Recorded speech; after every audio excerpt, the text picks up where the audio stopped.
Huh. My reply to the ending, my response, sorry, to the ending of last night's pay per view, which for the main event match alone was, huh.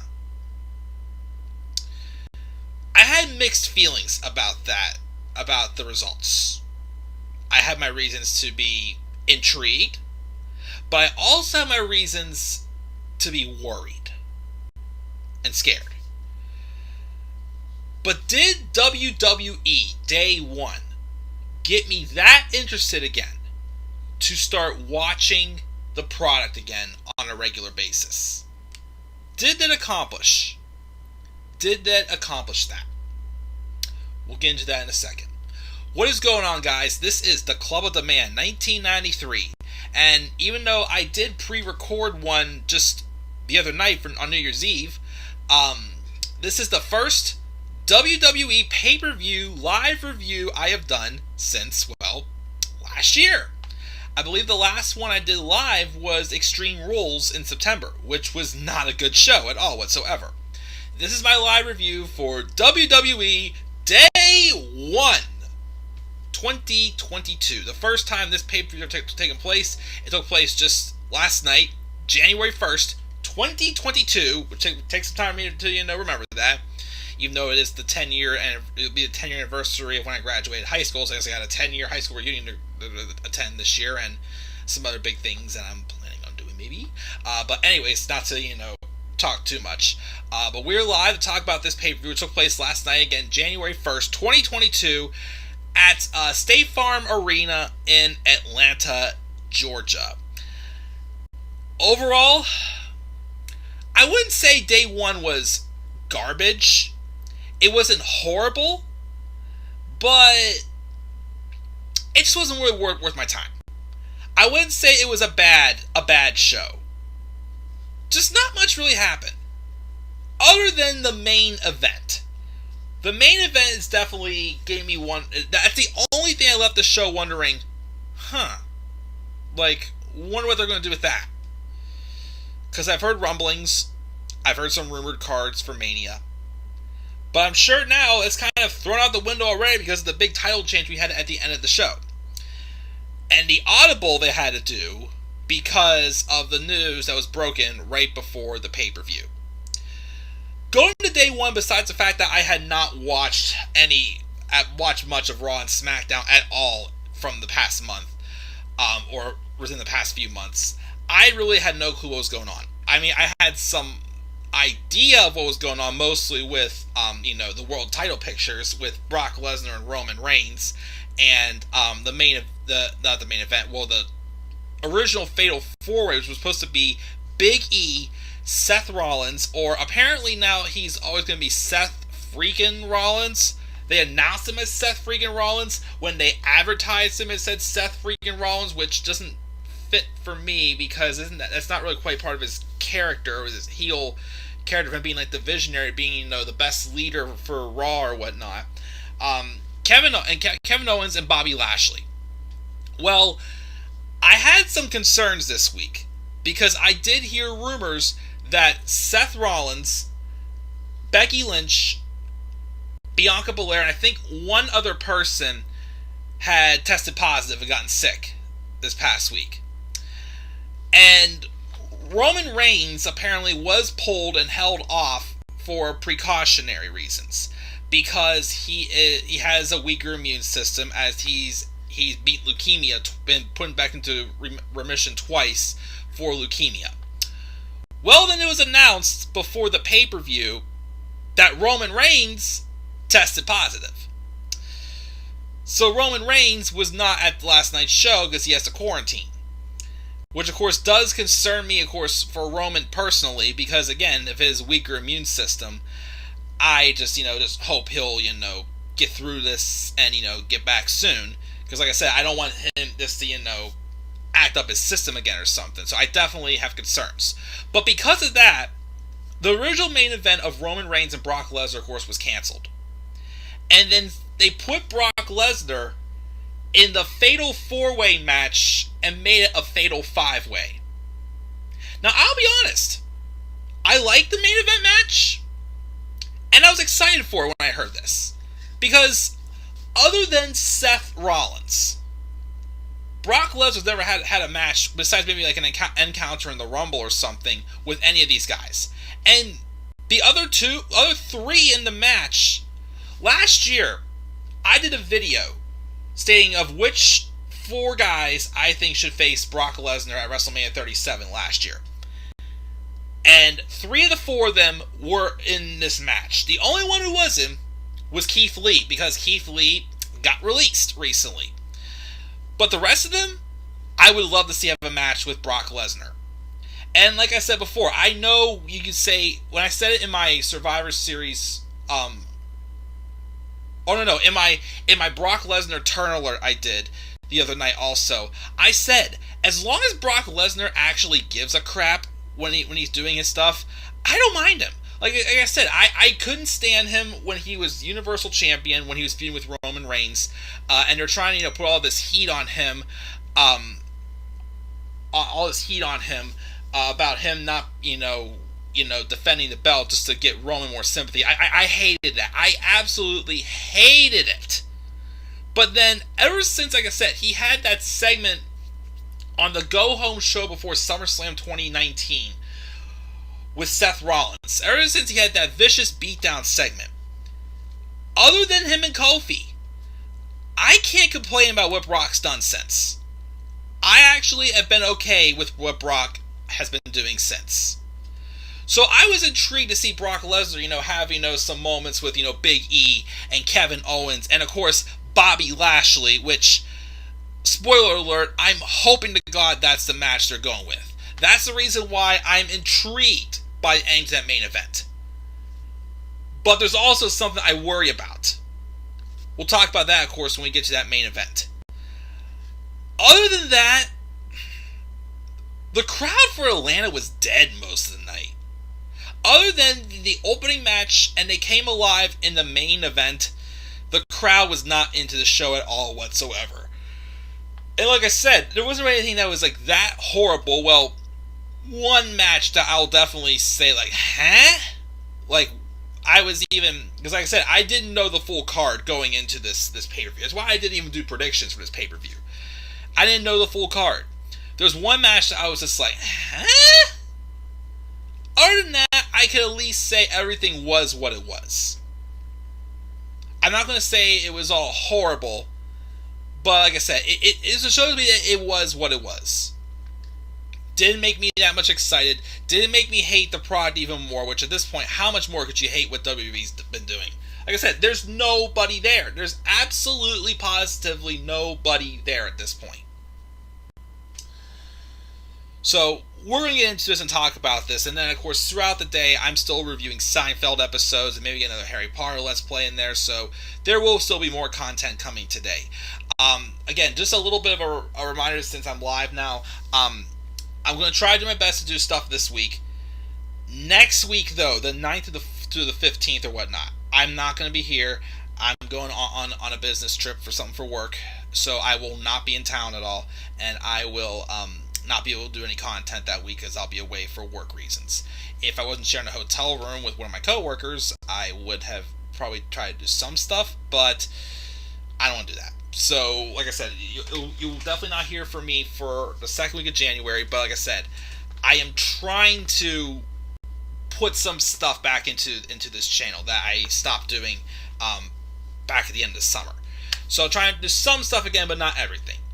But let's just roll into this show and talk about it. Live chat first. We got Tyler here asking, why does Brock have to be champion? We'll talk about that. Like I said, there could be some good behind that, but there's something, again, that I worry about.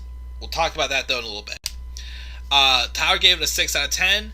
He will review 4 Royal Rumble this month. 4 Royal Rumbles? If that's 4 Rumbles, excellent. If I had time, I've considered maybe doing some live reactions for some Rumble matches. I'm definitely got to do at some point my recap and review from last year's Rumble matches, which weren't too bad.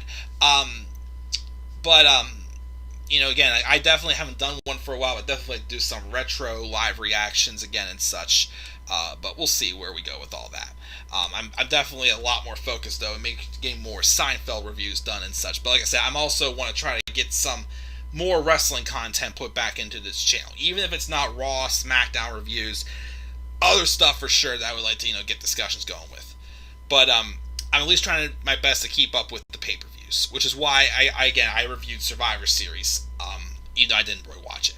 But let's just roll. We're 11 minutes and we haven't even talked about the show yet. Let's talk about it, besides the news of Roman Reigns being pulled due to getting sick.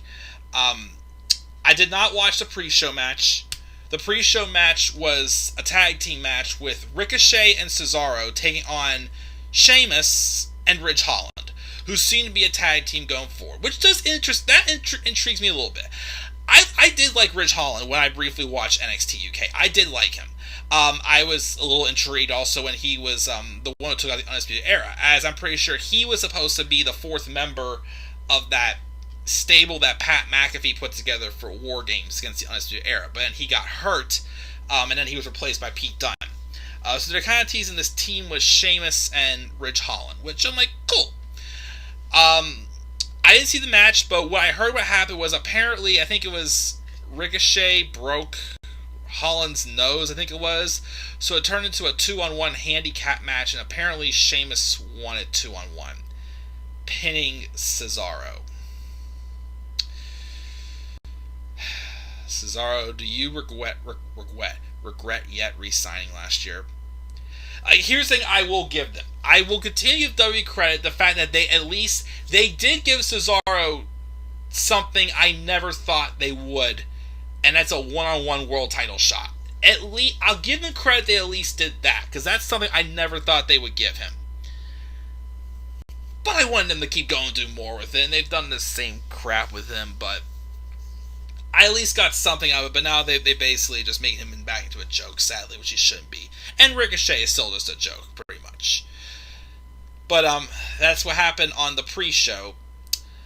To open up the main show, we had the SmackDown Tag Title match with the Usos, Jimmy and Jey Uso, taking on New Day, King, Xavier Woods, and Kofi Kingston. I'm always going to say these two teams are always going to have excellent matches. They have excellent chemistry. They work very well together. Again, their matches in 2017, though, definitely their best ones. Like their SummerSlam pre-show match, don't forget it was on the pre-show, was excellent. And, of course, their classic Hell in a Cell match in 2017 as well. But the problem is I've seen this match so many times, and it's just not different at all to me. It just isn't. And also, of course, what hurt this is apparently when I saw that they had the New Day qualify for this by doing the typical. They beat the champions in a non-title match, which is the only way I feel anymore you get title shots, especially in the tag television. You have to beat the champions in a non-title match, or a champions contenders match. The crowd was hot for it, though, and there was a couple times where I thought New Day was going to win. The Usos, though, who did do a couple maneuvers, they did doing the thing with the fist to, acknowledge Roman for him being sick. They also did, something to, acknowledge Umaga also, which has been trending to be put into the Hall of Fame lately, which could happen, we'll see. And also, I thought New Day was going to win because the Usos weren't able to put them away with the with the double Us splash. But the Usos do eventually win. Kofi, they did take out the knee of Kofi Kingston, and they worked on that a little bit. But the Usos won with the Dudley Boys finishing move, the 3D, which of course, sure, for the Usos called it the 1D because they are the ones, and they did that on day 1. So I don't know if they're confused to call it that, but yeah, the Usos retain. Who's next? I don't know. The Viking Raiders. Like who else is really there for them to fight? There's no one for them to fight, but a good match. But like I said, we've seen this match how many times? The crowd was into it though, and they did get into this is awesome chance. So whatever. Usos win. Then we get to the next match, which I think, let me see here. this match, and then that was Raw. Yeah, the pre-show match and these first two main card matches, since Roman and Brock got taken off the card, were the only two SmackDown matches of the show. We have this match here. Drew McIntyre versus Madcap Moss. Let me repeat that again. We had a pay-per-view match on this show between Drew McIntyre and Madcap Moss. It's one thing for them to do Drew McIntyre and Baron Corbin. I'm sorry, Happy Corbin. I hate that name. It's one thing to do them for the millionth time. You did a match that barely would even be a main event on an episode of SmackDown. Drew McIntyre and Madcap Moss. They had a segment of like Happy Talk, whatever the heck it's called beforehand, with them doing these corny ass jokes that I didn't even remember them, because believe it or not, actually, I watched this show with my friends last night. We didn't watch this match. We had zero interest in this match. We just saw that, they're about to tell their stupid jokes, because to me, it just reminds me identically again of in 2017 with the Singh brothers and Jinder Mahal making fun of Shinsuke Nakamura's facial expression. They're laughing like children. Or the time where Drake Maverick's walking around catering and they're telling piss jokes to him. Like it's just so freaking childish. It's just like it's insulting. It's like, how old are we basically with this? So I had no interest in this match. Drew McIntyre won. I heard the match went on way too long. Well, they probably had to give a lot of this stuff more time, which, believe it or not, I would have not given anything else more time and given that main event a little more time. Had that main event gotten a little more time, because it was only a 10-minute match and it was awesome, but I would have rather had that main event get more time because it would have been even more awesome. But I think they gave this match a little too long a time. Drew won. Afterwards, though, like later in the show in the back, though, we did have McIntyre get beat down by Moss and Corbin. And it led to them putting McIntyre's head in between a chair, and then Corbin took some, it looked like a big, like, steel, like, it actually looked like a steel post or something like that, like a big, steel thing, and slammed it down on a chair, basically snapping McIntyre's neck. Which, I'm going to give Corbin a compliment there. I prefer that Corbin. Him telling these corny jokes, being a coward, crying like a baby, going, basically Corbin, every time Corbin, comes across a coward, he's more so like, they're being a big old meanie to me, mommy. That's all Baron Corbin's always been. So why don't I think I can take him seriously as a freaking heel? Especially in this corny ass gimmick of him being rich and calling himself Happy Corbin. Like, it's horrible. I hate it. But, like, seeing that, I thought back to, like, when he was a lone wolf. When he, like, a beatdown I remember was in the Money in the Bank ladder match he won in 2017. He beat down Nakamura with, no fear whatsoever. But he beat him down with, like, no fear whatsoever, and was just a badass. I like that Corbin. Like, I wanted that Corbin to be Money in the Bank. I wanted that Corbin to be world champion. This Corbin, I do not. But, like, only other thing he's done cool, like something like that, I'm like, okay, that's a Corbin I want besides this, was in Extreme Rules in 2018, or no, 2019, where he hit Becky Lynch with the End of Days. Like, I want that not no balls, no craps given, just does whatever he wants and just beats people down. Like, that's the Corbin I want. It's way too late for that now, of course, but when I saw that, I'm just like, now why can't I get that Corbin more often? Not this crummy, Happy Corbin gimmick, him and Madcap Moss. So, you're so funny, Madcap, you're so funny. Your jokes aren't funny.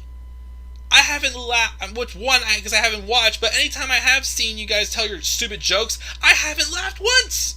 I have not laughed once. So yeah, the match was stupid. I didn't even watch it. But like I said, they did that afterwards. I am just like, I am just like I said, I am just like, why can't you do that more often? You know? But that's my thoughts on that match. The next match, it was the Raw Tag Title match with RK Bros, Randy Orton, and Matt Riddle taking on the Street Profits, Montez Ford and Angelo Dawkins. Solid match. I mean, it was solid. I didn't hate it. The thing that I was questioning, though, is they brought out the Migos, but they were more so rooting for RK Bro. And to me, it was the first time that a face-on-face match had, like, celebrities. But to me, it felt like more so like with who they are, they'd be more so in, like, the Street Profits, corner rather than RK Bros. It was a very weird, matchup, I thought, for me.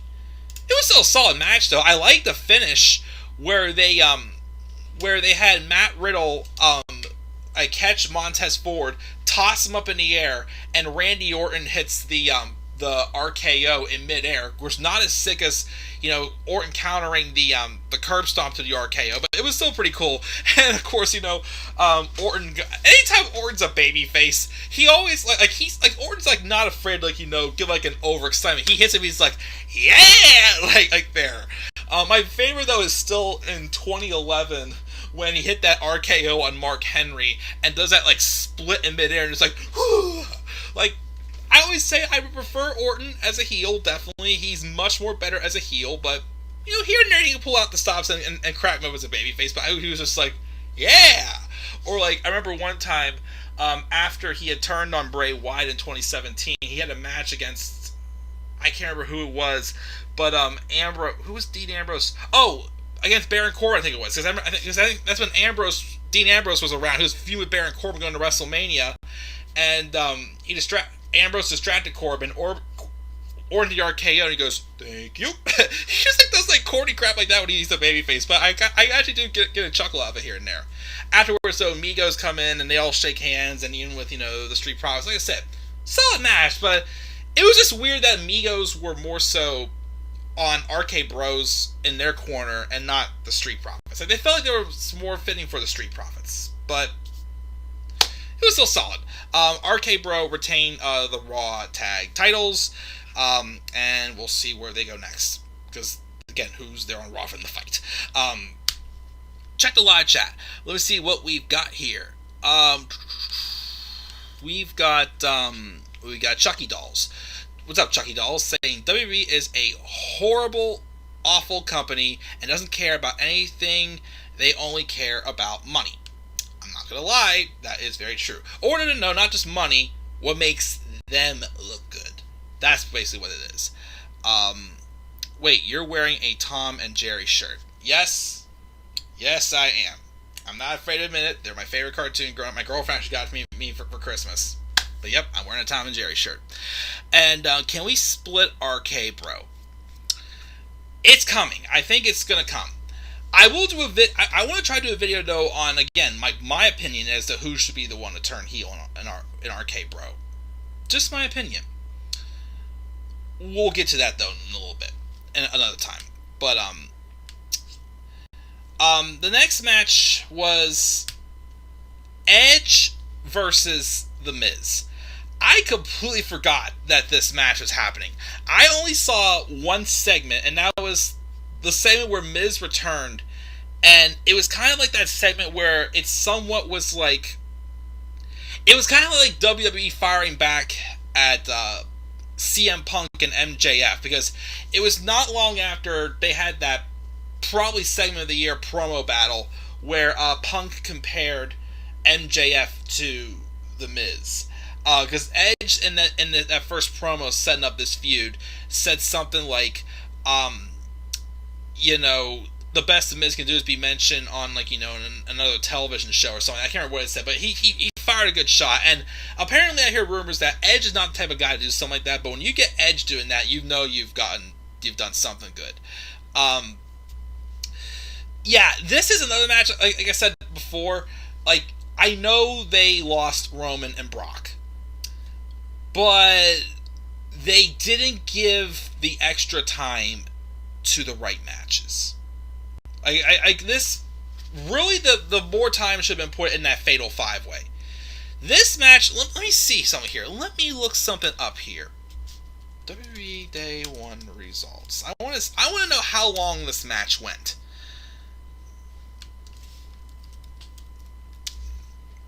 Let me see here. By the way, I also love that this pay-per-view and the Rumble was on a Saturday. They gotta continue to do more Saturday pay-per-views, because Sundays, it's like you have to work next day, but I would much rather do a Saturday pay-per-view. Okay, let me see here. Yes, 20 minutes. This match was 20 minutes. They gave the Usos and the New Day 17 minutes. Fine. They gave Drew McIntyre and Madcap Moss 10 minutes. Well, 9 minutes and 45 seconds. It went a whole minute longer than the main event. The main event was only 8 minutes and 25 seconds. Liv and Becky got 17 minutes. Okay. They gave Edge and The Miz 20 minutes. The longest match on the show, 20 minutes. I'm sorry, this match did not need 20 minutes. Like, the problem I have with this match here, well, first off, it was too long. Like I said, it was too long, the crowd was not into it. But I also am saying this. Why do we have to waste one of Edge's matches on The Miz? Like, yes, a segment or so, fine. Like a Miz TV segment, fine. But a match? Like, you realize Edge can pull the plug on his career any moment he wants to. There's much more bigger names that Edge could have matches with. Honestly, he's had a lot of big matches already. I mean, he spent most of his first year back having matches with Randy Orton. He had it with Roman Reigns. He had, of course, I wanted to see him and Daniel Bryan one-on-one, but they got the triple threat instead. So unfortunately, I thought if Bryan would have stayed, I'll bet they probably would have done Edge and Bryan at SummerSlam. But they did Edge and Seth Rollins, which of course was another great feud. Of course, it had the history behind it. This year, I think they should do Edge and AJ Styles. That's something we should do this year. Obviously, Edge and Kevin Owens would definitely be a great match. Him and Drew, him and Matt Riddle, maybe. Him and Brock? Maybe? I can maybe buy him and Brock, maybe. Non-title, of course, but, maybe. But Edge and Miz? Like, here's the only reason why I would have accepted Edge and Miz. It's because of the match they teased, which I hope takes place at Rumble and don't drag it out till Mania. During the match, all I remember from this match was that Beth Phoenix came out, which I did not recognize Beth at first. I did not, because of the hairdo. Well, I thought first she was Tamina. I thought first Beth Phoenix was Tamina because of the way her hair was. But she came out and she basically got Maurice, because Maurice was helping Miz cheat.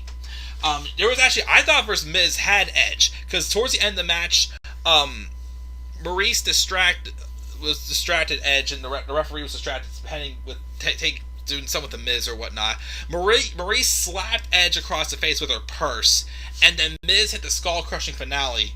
It was not enough to keep Edge down. Edge kicked out of that. And then Beth Phoenix came out and distracted Maurice. And then, Edge was like, "What are you doing here? I'm going to embarrass your husband." Turns around, and then, boom, he spears Miz, and that was it. So it's obviously showing like a mixed tag match with Edge and his real-life wife, Beth Phoenix, and then Miz and his wife, Maurice. Fine. If they would have done that instead, fine. But then one-on-one pay-per-view, I'm like, no.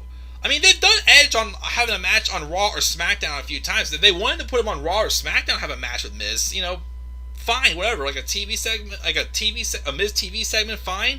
But a pay-per-view match, I'm like, nah. They should not have wasted one of Edge's matches on The Miz. But, so yeah, I wasn't the biggest fan of this match. It was just bland. We then have the Raw Women's Championship match. Becky Lynch and Liv Morgan. Match was decent. The feud, though, just really did not do much for Liv. Like, I'm sorry, again, like, you know, I love Becky Lynch. I love Liv Morgan. They're both great talents. Just wasn't the right time. Like, they had Liv go on a huge losing streak for the longest time. And then the moment she gets an opportunity to fight for the Raw Women's title, then all of a sudden they're trying to make us believe that she even had a chance. I never believed Liv Morgan had a chance with this, unfortunately. I wanted to, but I just couldn't find it in me. I felt forced to believe that she had a chance to win. She had a couple good spots in the match. You know, the crowd got a little bit into it, but it was just whatever to me. It was a decent match. Becky retained. Looked like she was trying to cheat again. She was trying to reach her foot for the ropes, realized she wasn't going to get it. She did have a nice counter with the Oblivion to the manhandle slam. But of course, they're not even announcing her as the man Becky Lynch. They're announcing her as Big Time Bex, which just drives me nuts. When's that face turn coming for her? If they're trying to drag out and get Becky Lynch and Bianca Belair having another match at WrestleMania, which at this point, why would we do it again if Bianca couldn't beat Becky the first time?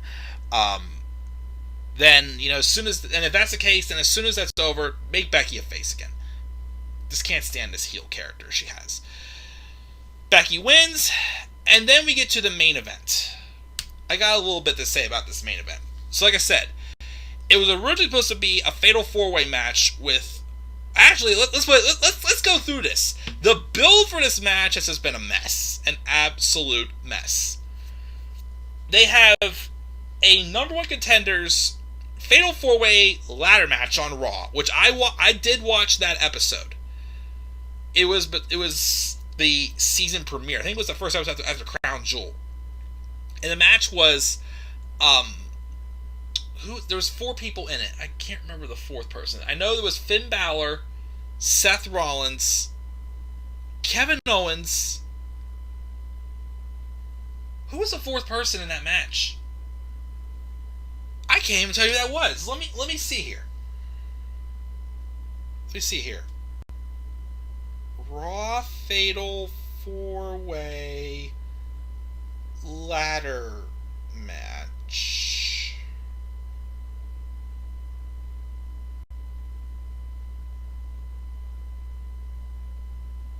Who was... Oh my goodness, who was in that match? I seriously can't remember who the 4th person was in that match. Rey Mysterio. Okay, yes. It was Rey Mysterio, Seth Rollins, Finn Balor, and Kevin Owens. Seth Rollins won, and I'm like, okay, cool. Big E and Seth Rollins for the world title.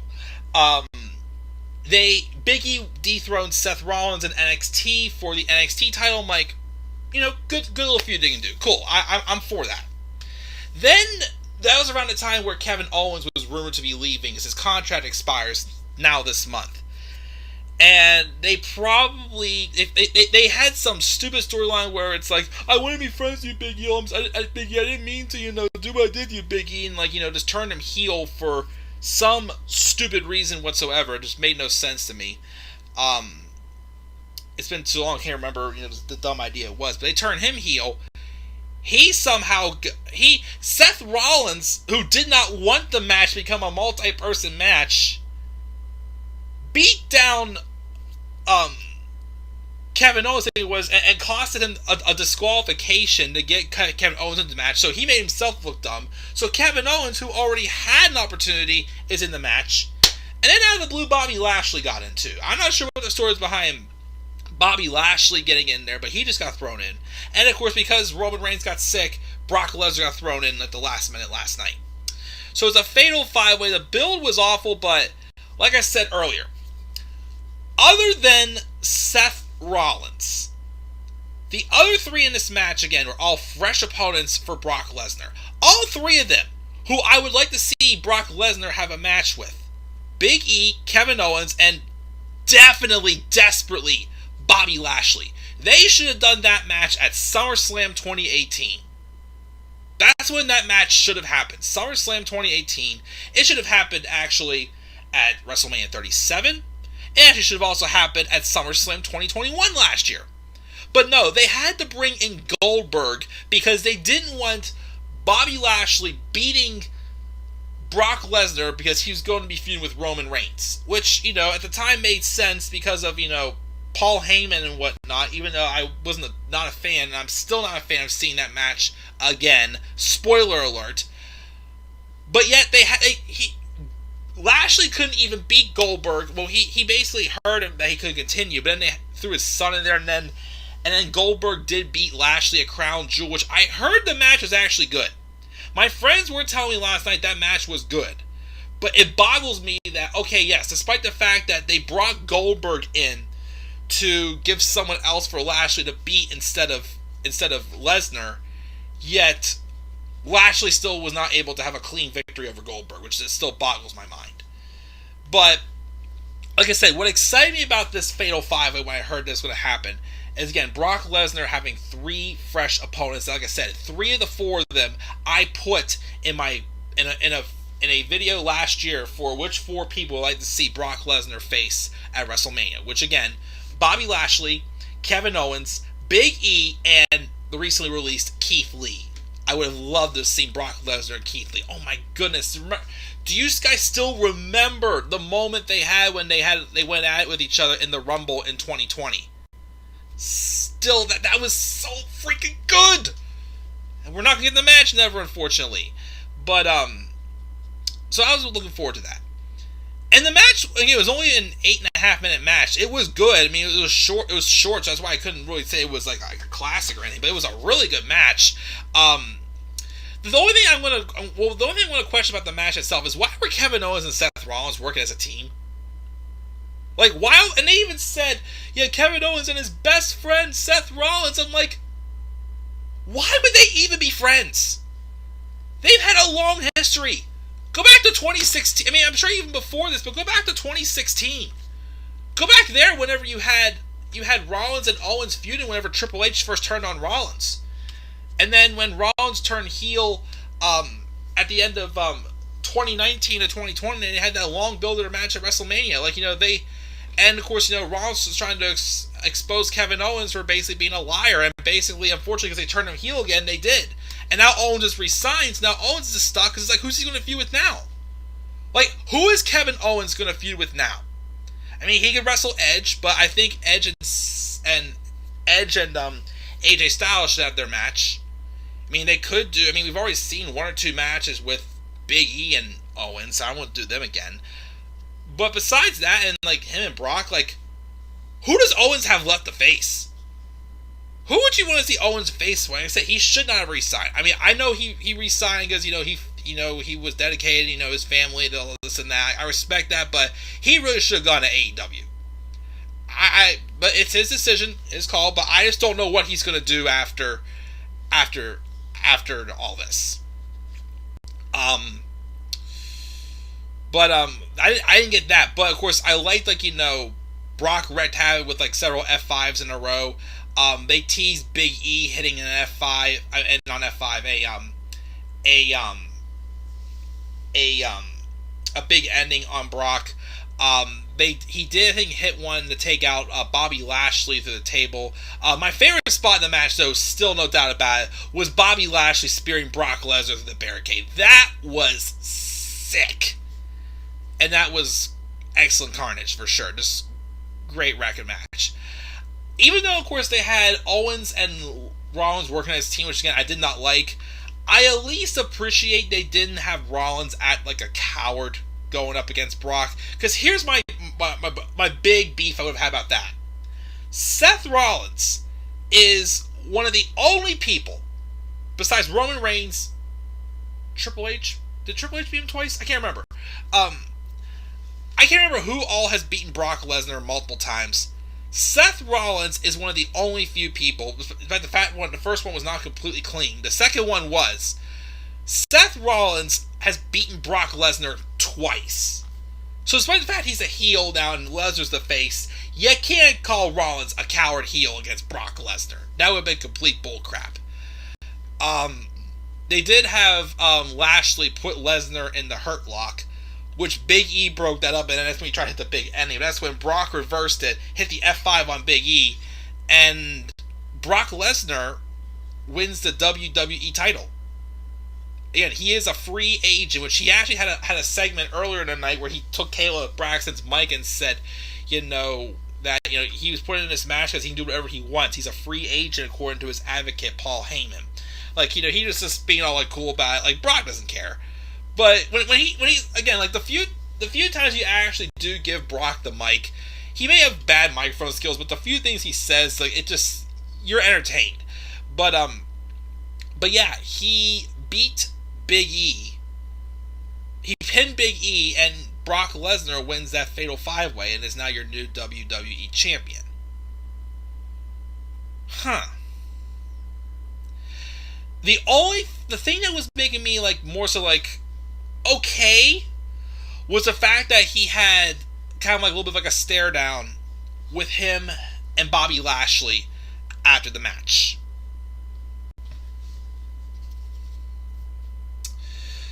This title victory has me with very mixed feelings. Let's start off with the good. What could this bring? I'm hoping what happens. Here's what I am hoping what happens. Which not all of it may happen. Or none of it at all. What I'm hoping happens. Brock Lesnar has a match at Royal Rumble with Big E. In a rematch, he retains. I would like to see Big E win, awesome, but I don't see him beating Brock right now. And then, I'm not sure if it's true, but I thought I heard a rumor that they are cutting back on pay-per-views, and I don't think there's going to be a pay-per-view between Rumble and Mania. I may be wrong about that. I may be wrong, so don't quote me on that. Which is why I'd say do Brock and Big E at Rumble. Have Bobby Lashley win the Rumble. He's never won the Rumble before. And then have Brock Lesnar and Bobby Lashley for the WWE title main eventing WrestleMania with Roman Reigns facing Drew McIntyre.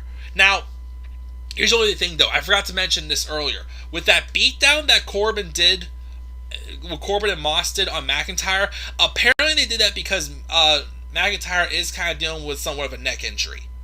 Hope it's not too serious. But that was to write him off of TV to deal with that injury. So hopefully he's not gone for too long. Because really, who else was going to face Roman at Mania? Well, I kept hearing they were going to do Brock and Roman at Mania. Going to get to that again in a second.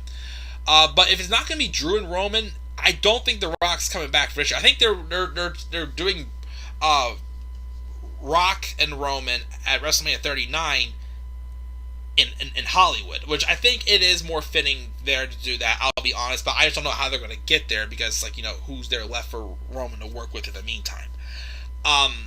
So, if they go that route with having, even if they don't do Big E and Brock at Rumble, it won't be the complete end of the world to me, but my biggest thing is if you're going to put the title on Brock, do him and Bobby Lashley at Mania.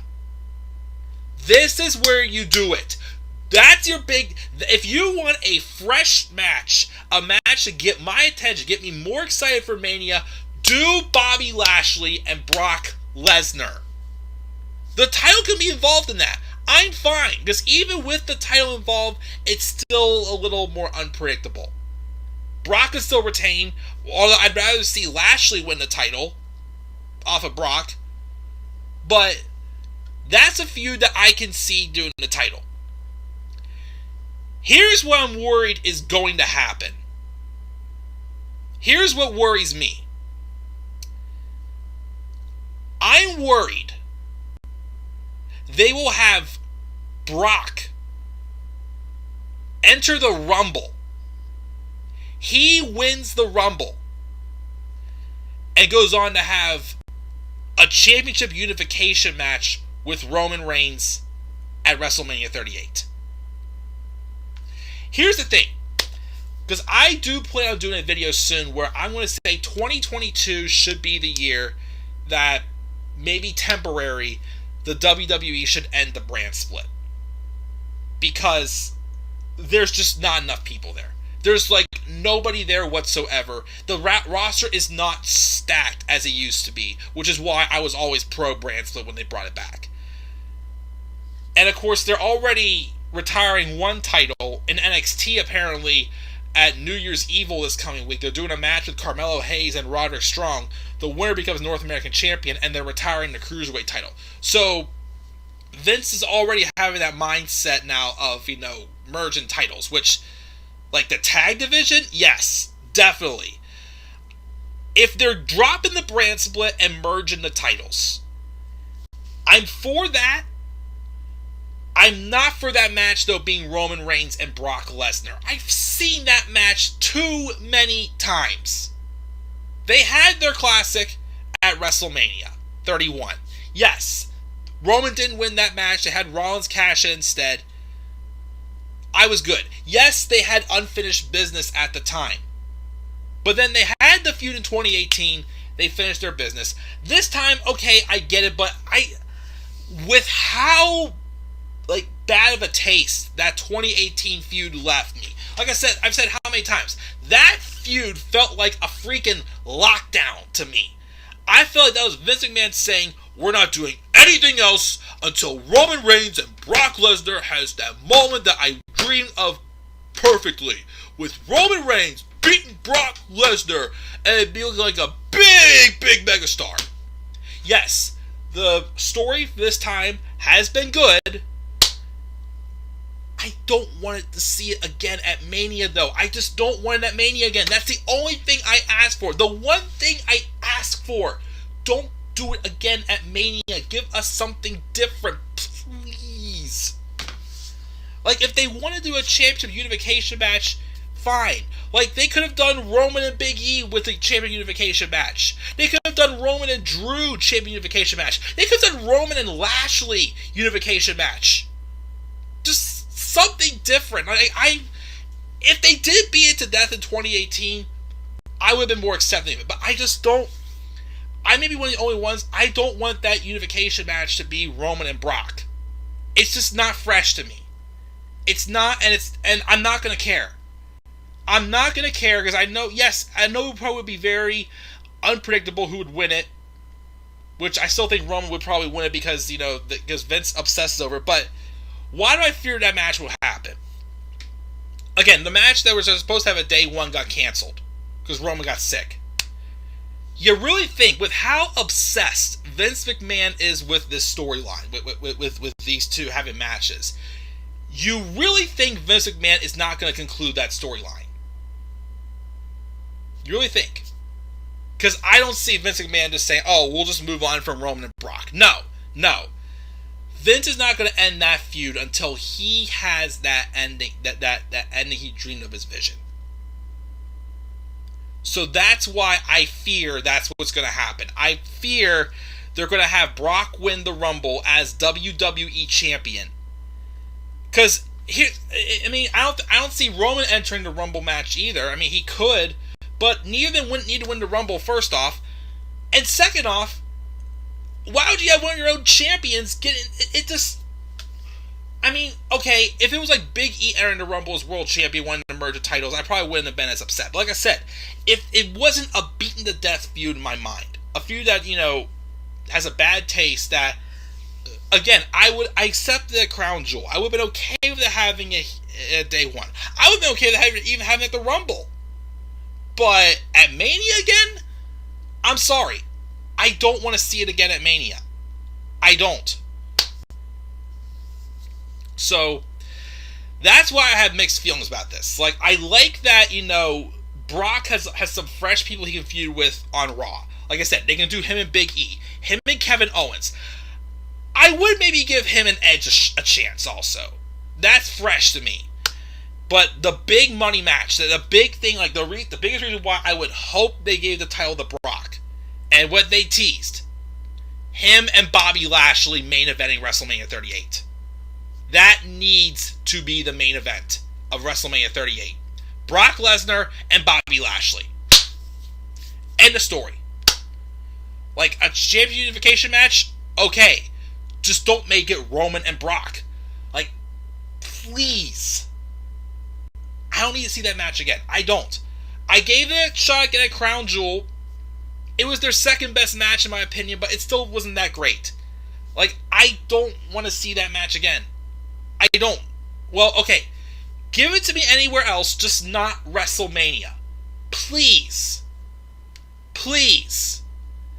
That's all I ask for. Is just don't do it again at WrestleMania. I do feel bad for Big E, though. Because rumors have it he was supposed to retain. And I kept hearing rumors that he was going to face John Cena at WrestleMania 38. I would have been okay with that match. They may still do it without the title, okay. If not, then what's he going to do? And I feel bad because, yes, I've always wanted to see Big E world champion. But he had a very forgettable reign. I still personally think they just gave him they just had him cash in a little too soon. They did it out of desperation because they needed a rating. You know, CM Punk had just came back to wrestling to AEW. They brought Brock back to for that, and of course they also had to do something big on Raw, so they had Big E go over to Raw, say he was going to cash in over Twitter, and cash in on Bobby Lashley. Bobby Lashley to me needed like that one more like really big victory would have been Brock Lesnar to really establish himself as a big star. That way, Big E beating Lashley would have felt even more bigger deal.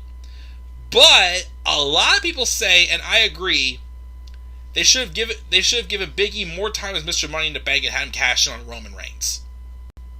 I mean, if they want to, they could give Big E the briefcase again this year.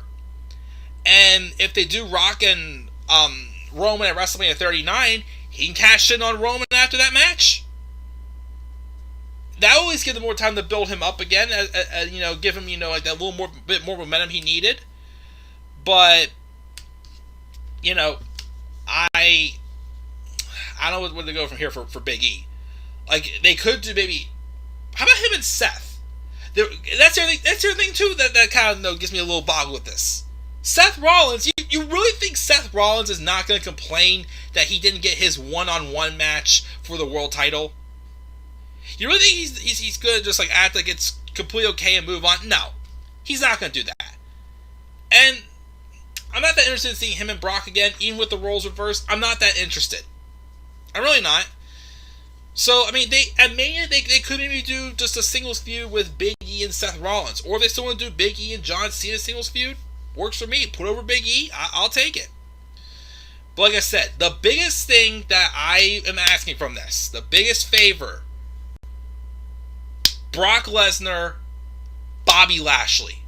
Do not do championship unification with Brock Lesnar and Roman Reigns. Please don't do that. Please don't do that. I mean that. Okay, that's my thoughts on WWE Day 1. Other than that main event, the show was just, it was what it is. Nothing really happened. I gave it a C.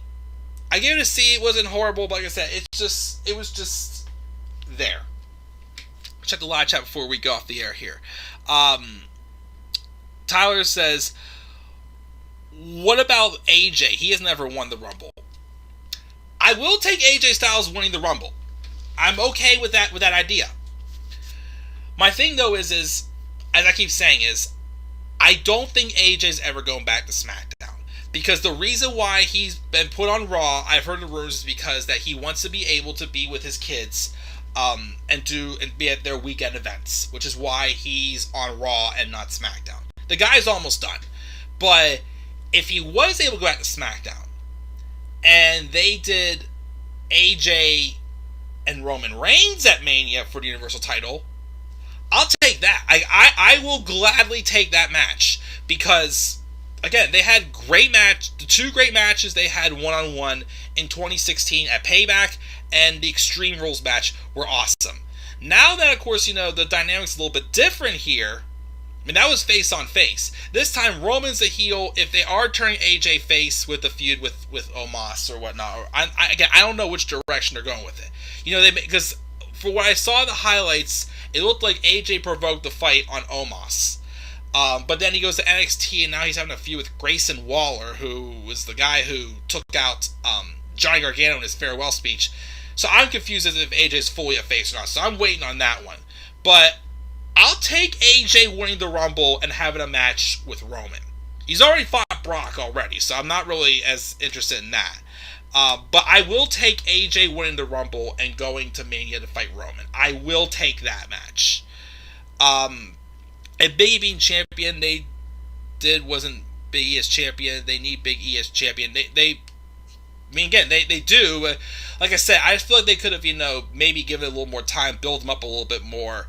I think they may have put the title on him a little too soon. But I definitely, hope Big E gets another chance at being world champion again someday and gets a better run with it. But guys, that's my thoughts on day one. What are your guys' thoughts on WWE day one? The show, of course, did not really make me want to review Raw and SmackDown again, so I don't plan on doing that anytime soon. Of course, I will, even though I don't know who. Right now, my pick to win the Men's Rumble is Bobby Lashley, so I will probably try to do live reactions with my friends for Rumble. I'll review Rumble. Like I said, as far as weekly reviews for Raw and SmackDown, I don't see them coming back anytime soon. But I am going to try to get some other, topic content out as well, though, soon. Like I said, though, this week, maybe a little bit busy with me, getting ready for next week. Next week, I'm going to be out of town for work reasons, but then when I get back, I'll try to get some, some other stuff popping out here. But stay tuned, definitely. I have more Seinfeld reviews to come tonight. Maybe another part of my new Harry Potter Let's Play. We'll see where it goes down. So, guys, once again, I gave day one a C. What are your thoughts on day one? What were your thoughts on Brock Lesnar winning the WWE title? Do you think they're going to do a championship unification match at WrestleMania? Or do you think they'll go with Bobby Lashley and Brock Lesnar? If not, who else would you want to see Brock Lesnar face at WrestleMania? Leave your thoughts down in the comments section below. Slap a like on the video. Subscribe, more content to my channel. Follow me on Twitter at DemandAirBoy93. Till then, guys, I'll check it out. I'll see you all later. Have a great rest of your night, and peace out, everybody.